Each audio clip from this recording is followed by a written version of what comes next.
ሰላም ጤና ፍቅር በያላችሁበት ይድረሳችሁ ውድ የብላክ ላይን ሚዲያ ቤተሰቦቻችን ብትሰሟቸው እናንተን ይመጥናሉ ብለን ያሰብናቸውን መረጃዎች ይዘን መጥተናል። መረጃው ለብዙዎች እንዲዳረስ ቪዲዮውን ላይክ በማድረግ ማየት እንድትጀምሩ እያሳሰብን እስከ ፍጻሜው አብራችሁን ቆዩ። በሻለቃ ሀብቴ ባቡ ወይም አባ መቻል የምትመራው የድል በር ከፋች የሆነችው የአፋባሃ ምስራቅ አማራ ቀጠና ሚኒሊክ እዝ የደጋው መብረቅ ክፍለ ጦር በተከታታይ አውደ ውጊያ እያደረገች ድል እያስመዘገበች ትገኛለች ተባለ።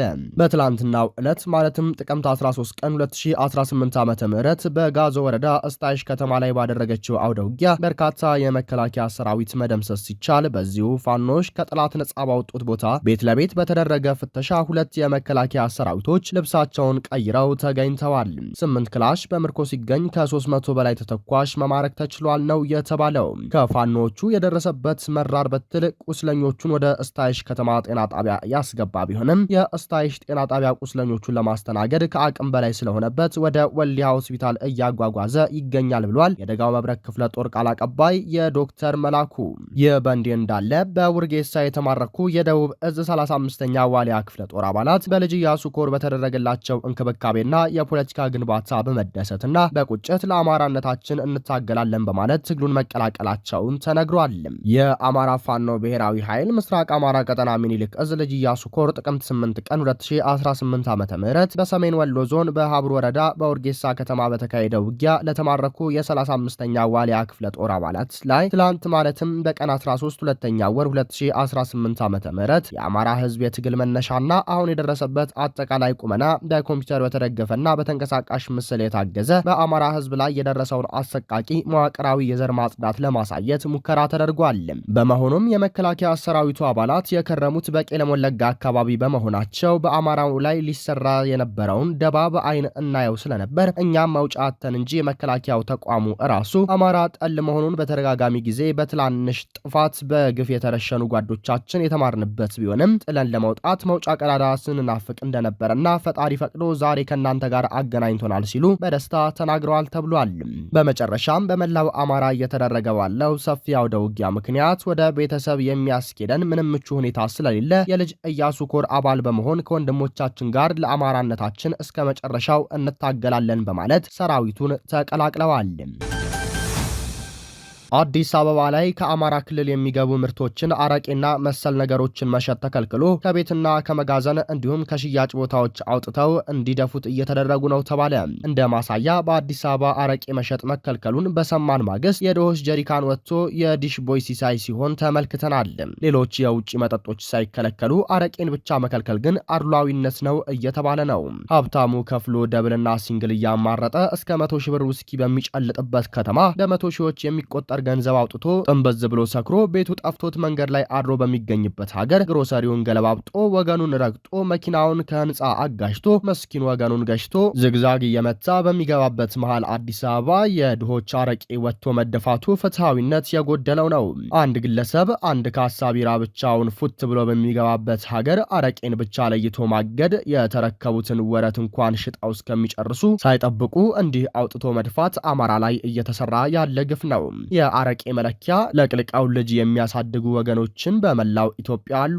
ይህም ብቻ ሳይሆን በአማራ ክልል በበርካታ አካባቢ እናቶቻችን አረቄ እያወጡ እየሸጡ ልጆቻቸውን አስተምረው ለማዕረግ አብቅተዋል። አሁንም ዋና የገቢ ምንጭ ሆኖ እያገለገለ ይገኛል። ሀገር በቀል መጠጦቻችን እንዲሁም የአማራ ብቻ የሆነው ሀብት ለይቶ ማስወገድ ብቻ ሳይሆን አማራውን ራሱን ከርስቱ እያፈናቀሉት ይገኛሉ።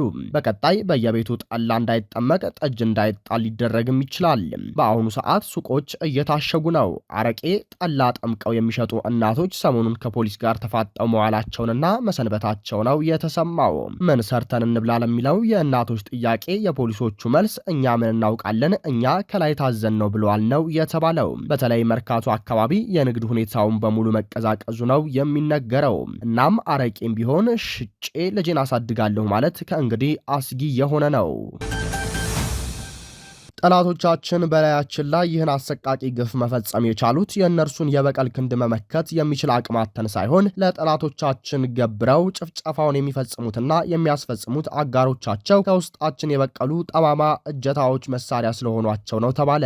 በአማራ ህዝብ ጥላቻ ተወልዶ በአማራ ህዝብ ጥላቻ አድጎ አምባገነናዊ ስርዓትን በሀገራችን ገንብቶ መንግስታዊ ስርዓቱን በበላይነት በመቆጣጠር ላለፉት 5 10 ዓመታት በተለይም ደግሞ ባለፉት 5-6 ዓመታት የአማራን ህዝብ ከምድረ ገጽ አጠፋዋለሁ በሚል ሰይጣናዊ ቅዠትና የተስፋፊነት ምኞት የአማራን ህዝብ ለማጥፋትና አንገት ለማስደፋት ፋታ በሌለው ሁኔታ ሌት ተቀን በህዝባችን ላይ የመከራ ዶፍ እያወረደበት ይገኛል።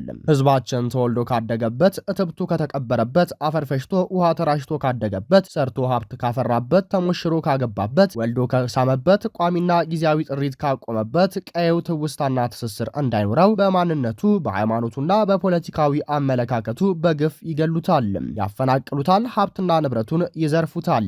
አያት ቅድመ አያቶቻችን አጥንታቸውን ከስክሰው ደማቸውን አፍስሰው አንድያና መተኪያ የሌላት ህይወታቸውን ገብረው በባዶ እግራቸው ተጉዘው ባቀኗት ሀገራችን የባይተዋርነት ስሜት እንዲሰማንና ተቅበዥባዥ እንድንሆን የተለያየ ስምና ትርክት በመፍጠር ሊያሸማቅቁን ይሞክራሉ። አባቶቻችን ከራስ በላይ ለሀገር በማሰብ ከሰሜን ጫፍ እስከ ደቡብ ከምስራቅ ጫፍ እስከ ምዕራብ በመጓዝ የሀገራችን አንድነት እንዲጸና ሉዓላዊነቷ እንዲከበር ህዝባችን ሃይማኖታዊና ባህላዊ ማንነቱ እንዳይደፈር ላደረጉት ተጋድሎና ለከፈሉት መስዋዕትነት መታሰቢያ ማቆምና ክብር መስጠት ሲገባቸው በስሁት ትርክት ስማቸው እየተጠቀሰ የትውልድ የመከራ ናዳ ይወርድበታል።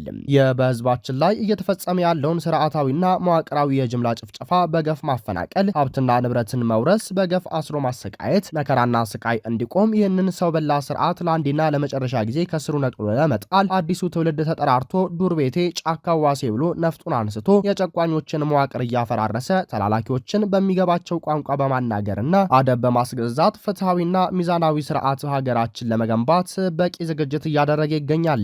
ነገር ግን ዛሬም ቢሆን የህዝባችንን ህልውና ለማረጋገጥና በሀገራችን ላይ የተደቀነውን የመፍረስ አደጋ ለመቀልበስ ወንድም እህቶቻችን በዱር በገደሉ እየተንከራተቱ የሌሊት ጦር የቀን ሐሩር እየተፈራረቀባቸው በረሃብና ውሃ ጥም እየተሰቃዩ እያየ ዳር ሆኖ የሚመለከት አማራና ሀገሬን ወዳለሁ የሚል ኢትዮጵያዊ ዜጋ ሊኖር አይገባም ይላሉ ብዙዎች። ዳር ሆኖ በመመልከት በጥቂቶች ደም መንጻት፣ በእነርሱ መስዋዕትነት ስርየትን ማግኘት የሚሻ ሁሉ በደለኛ ነው። ይህ ብቻ አይደለም። የእኛን የወንድሞቻችንና እህቶቻችንን መስዋዕትነት እንደ ማስያዣ በመጠቀም በዚህ ትንቅንቅ በሚደረግበት የህልውና ትግል ማትረፍ፣ መሾምና መሸለም የሚፈልግ የውስጥ ባንዳ ከተገኘና ከተደረሰበት እንደ ጥንባረም ከስሩ ነቅሎ መጣል ይኖርበታል። ጠላትክን ውሃ ሲወስደው ስታይ ምራቅህን ጨምርበት እንዲል የሀገሬ ሰው በማንኛውም ጊዜና ቦታ ሆነን ሊያጠፋና ሀገራችንን ሊያፈርስ የመጣን ጠላት ለመዋጋት አቅም የለኝም አይመለከተኝም ከሚል የግብዞችና ሰነፎች አመለካከት መላቀቅ ይኖርብናል። የቻለ በግንባር ዘምቶ ጠላትን ይፋለማል፣ በገንዘብና በቁሳቁስ ይደግፋል። ያልቻለ ደግሞ በሞራልና በሐሳብ ያበረታታል። ነገር ግን ጠላቶቻችን በመቶ ሺህና በሚሊዮን የሚቆጠር የጦር ኃይል አሰልፈው እኛን ለማጥፋት ታሪካችንንና ስማችንን ለመቀየር ሰነድ ጽፈው ወንዱን ቀበቶን እያስፈታን ገለን እንጨርሷለን፣ ሴቱን አስረግዘነው እንወጣለን እያሉ እየዛቱ እየሰማ እናቱ ሚስቱና እህቱ ስትደፈር ቁጭ ብሎ ማየት የሚፈልግ ወንድ ካለ ይህ አማራ ሳይሆን ጭንጋፍ ባንዳ ነው። እውቀትና ጥበብ ማለት አለመቻልን መተንተን ሳይሆን አይቻልም ተብሎ የሚታሰብን ነገር ችሎ ማሳየት ነውም ተብሏል። በዚህ ዘመን ያሉ ሰምና ወረቀት ያላቸው ከእውነትና እውቀት የተጣሉ በምሁር ስም የሚጠሩ ስግብግብ ሆዳም አውርቶ አደሮችን ይህን ልንነግራቸው ይገባል። እነዚህ ማዳመጥን ሳይሆን መደመጥን የሚሹ ጠባብ ጆሮ ረጅም ምላስ ያላቸው አንደበታቸው ለሐሰት የተከፈተ አእምሯቸው ከእውቀትና እውነት የተጣላ ምን ሰርቼ ሳይሆን ምን አውርቼ የሚሉ ቀናተኛ ራስ ወዳድ ስግብግቦች በሀገር ላይ ሰልጥነው ሀገር የጦርነት አውድማ ህዝብም የስደትና የረሃብ የጉስቁልና ሰለባ ሆኗል። ፍትህ፣ የህግ የበላይነት የአንባገነኖች መጨቆኛ መሳሪያ ሆነው ህዝብን እረፍት በመንሳት የጨቋኞች ወንበር ማስጠበቂያ መሳሪያ እንዲሆኑ ተደርገዋል። እየፈሰሰ ያለው ደም፣ እየጠፋ ያለው ህይወት፣ እየተራበው ያለው አንጀት፣ የሚጠማው ጉሮሮ፣ የሚራቆተው ገላ የኔ ያንቺ ያንተ የኛ ወገኖች ገላ የኛ አካል ነው። ስለሆነም የአማራ ባለ ሀብቶች ሀብትና ንብረት ያፈራችሁት በዚህ ህዝብ ላይ ነው። ዛሬ የህዝብ የመከራ ዶፍ የባሩድ አረር በላዩ ላይ እየወረደበት እያየን በቸልተኝነት መመልከትና ከጠላት ጋር ወግኖ ለጠላት ስንቅና ትጥቅ እየሰፈሩ ህዝባችንን የሚያስጨፈጭፉ ዛሬ የኖርን ያተረፍን ቢመስላቸውም ቅሉ ነገ ይህ ጨቋኝ ስርዓት ሀብታቸውን እንደሚወርሰው እነርሱንም እንደሚገላቸው ከወንድሞቻቸው ተረድተው ይህንን የህልውና ትግል በበጀት ማገዝ ምርጫ ሳይሆን ግዴታ መሆኑን ማወቅና መረዳት አለባቸው። ቀለም ቆጠረ ፈጠርን የሚሉ አንዳንድ የስርዓቱ ግብር ተጋሪዎች ዛሬ በሚዲያው እየወጡ በአማራ ህዝብ ላይ ለሚያደርሱት ዘለፋ ቀለብ ቢሰፈርላቸው፣ ደሞዝ ቢቆረጥላቸው ነገ የስርዓት ሲሸነፍ መጀመሪያ የጦስ ዶሮ አድርጎ ለመስዋዕትነት የሚያቀርባቸው እነርሱን እንደሆነ ተገንዝበው የአማራ ህዝብም በታሪክ ፊት ይቅር እንደማይላቸው አውቀው ይቅርታ በመጠየቅ ወደ ህዝባዊ ትግሉ መቀላቀል አለባቸው። ካልቻሉ ደግሞ ራሳቸውን ከዚህ ሰው በላ ስርዓት አጋፋሪነት ማላቀቅ ይጠበቅባቸዋል።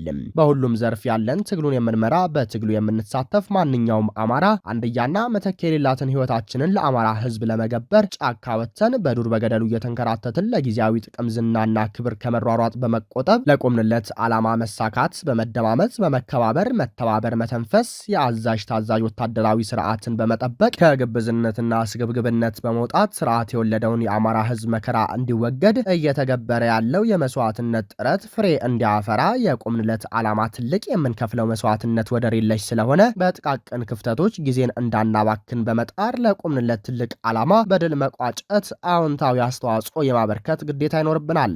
የህዝባዊ ትግሉ መሪዎች በአራቱም አቅጣጫ ህዝብን የማንቃትና የማደራጀት ስራና ዘመቻን የማስተሳሰር ስራ በፀሐይ ፍጥነት መጀመር አለበት።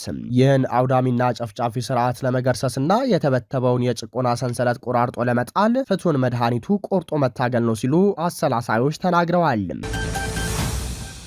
በሌላኛው ዜናችን በአማራ ፋኖ ብሔራዊ ኃይል አፋባሃ ምስራቅ አማራ ቀጠና ሚኒሊክ እዝ የመቄት ወረዳ ጊዜያዊ የሲቪል አስተዳደር መዋቅር የዘረጋን ሲሆን ወረዳው ያሉትን 36 ቀበሌዎች በሶስት ንዑስ ወረዳዎች በማዋቀርና በቀጠናው የሚገኙ የፋኖ ኃይሎችን ስንቅና ትጥቅ በማሟላት እንዲሁም የወረዳውን ህዝብ የፍትህና አስተዳደር ጉዳዮችን በበላይነት የሚመራ 7 አብይ ኮሚቴዎች ማዋቀር ተችሏል ብሏል ሚኒሊክ እዝም። በተመሳሳይ የአማራ ፋኖ ብሔራዊ ኃይል ደቡብ አማራ ቀጠና አሳምነው እዝ አጼ ዘርዓ ያዕቆብ አንደኛ ኮር የአጼ ይኩኖ አምላክ ክፍለ ጦርና የኮር አመራሮች በተገኙበት የማህበረሰብ አደረጃጀት መሰራቱ ተነግሯል። ብልጽግና መራሹ አገዛዝ አሁን ላይ በመወርተርተር ላይ ያለ መንግስት ነው። የአማራ ፋኖ ብሔራዊ ኃይል ደቡብ አማራ ቀጠና አሳምነው እዝ አጼ ዘርዓ ያዕቆብ አንደኛ ኮር የአጼ ይኩኖ አምላክ ክፍለ ጦርና የኮሩ ፖለቲካ ዘርፍ ኃላፊ አርበኛ ያሬድ በተገኙበት ተከናውኗል። ማህበረሰቡ ፍትህን ከፋኖ ከልጆቹ መጠበቅ ብቻ ሳይሆን እንደ አማራ የመጣብንን አረመኔያዊ ስርዓት ለአንዴና ለመጨረሻ ጊዜ ከ4 ኪሎ ቤተ መንግስት ነቅሎ ለመጣል በገተም ጎጆ ውሃ ቀበሌ ማህበረሰብ አደረጃጀት ስራ የፋኖን ስርዓት በሚመጥን መንገድ ከትግል ጎን ለጎን ፋኖ በተቆጣጠረው ቀጠና የቀበሌ መዋቅር ማደራጀትና ወቅታዊ የሀገራችንን ፖለቲካ ሁኔታ በተመለከተና የፋኖ አቋም ላይ ሰፊ ውይይት አካሂደናል ብለዋል። በአደረጃጀቱም የአማራ ህዝብ እንደ ኢትዮጵያ ተወልደን እንደ አማራ ደግሞ ተለያይተን አንዳችንም የምንቀርባት ኢትዮጵያ አትኖርም ከማለት አልፎ በተለያዩ ዘርፎች ውይይት ተደርጓል። የተለያዩ የመወያያ ነጥቦች የተነሱም ሲሆን የፋኖ የግንዛቤ ማስጨበጫ እና ማህበረሰቡ ራሱን በራሱ ማስተዳደር እንዳለበትም ሰፋ ያለ ውይይት ተደርጓል ብሏል። አፋባሃ ደቡብ አማራ ቀጠና አሳምነው እዝ የህዝብ ግንኙነት ዜና ክፍልም። ውድ የብላክ ላይን ሚዲያ ቤተሰቦቻችን የዕለቱ መረጃችን ይህን ይመስል ነበር። ቻናሉን ሰብስክራይብ በማድረግ ቤተሰብ ይሁኑን። ለፈጣንና ታማኝ መረጃ የብላክ ላይን ሚዲያ ቴሌግራም ገጽ ዲስክሪፕሽን ላይ ስለሚገኝ ተቀላቀሉን። ሰናይ ጊዜ